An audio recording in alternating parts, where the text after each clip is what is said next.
বর্তমানে বাংলাদেশে সাংবাদিকতার যে প্রেক্ষাপট, তাতে ঐক্যের বিষয়টি বেশ জটিল রূপ নিয়েছে। শফিক রহমানের মতো প্রবীণ সাংবাদিকের সমালোচনার মূল জায়গাই হলো, এই ঐক্য কি সবার জন্য, নাকি কেবল সুবিধাবাদীর জন্য?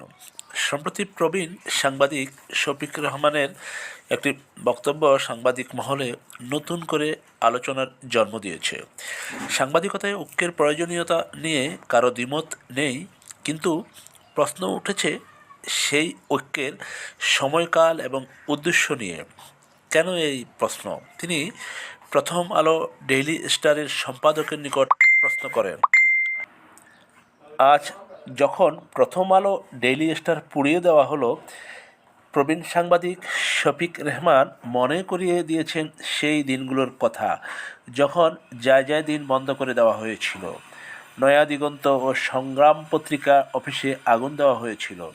তখন আজকের অনেক শীর্ষ সাংবাদিক নীরব ছিলেন।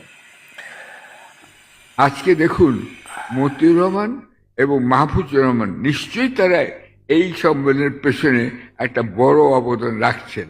কেন? তারা দেখেছেন যে তাদের অফিস পুড়ে গেছে, এবং পুড়ে গেছে হিসাব করে দেখুন, হাদির মৃত্যুর 20 মিনিটের মধ্যে, অর্থাৎ তার আগেই টার্গেট ছিলেন যে যে কোনো উপায় হোক প্রথম আলো এবং ডেইলি স্টারকে ধ্বংস করতে হবে। এক্ষেত্রে বিদেশে দুই একজন পডকাস্ট বক্তা খুব খারাপ ভূমিকা রেখেছেন, এটা অন্যায়। আচ্ছা, কিন্তু মতিউর রহমান এবং মাহফুজ আনামকে বুঝতে হবে, যখন নয়া দিগন্ত এবং সংগ্রাম আক্রান্ত হয়েছিল তখন তারা কোনো কথা বলেননি, আমি দেখিনি। আমার কাগজে যখন বন্ধ হয়ে গেল, মৌচিক বন্ধ হয়ে গেল, আমিও তাদের পাশে পাইনি। আজকে তারা চাচ্ছেন, এবং আপনারাও সবাই চাচ্ছেন, যে সব সাংবাদিক যেন ঐক্যবদ্ধ হই।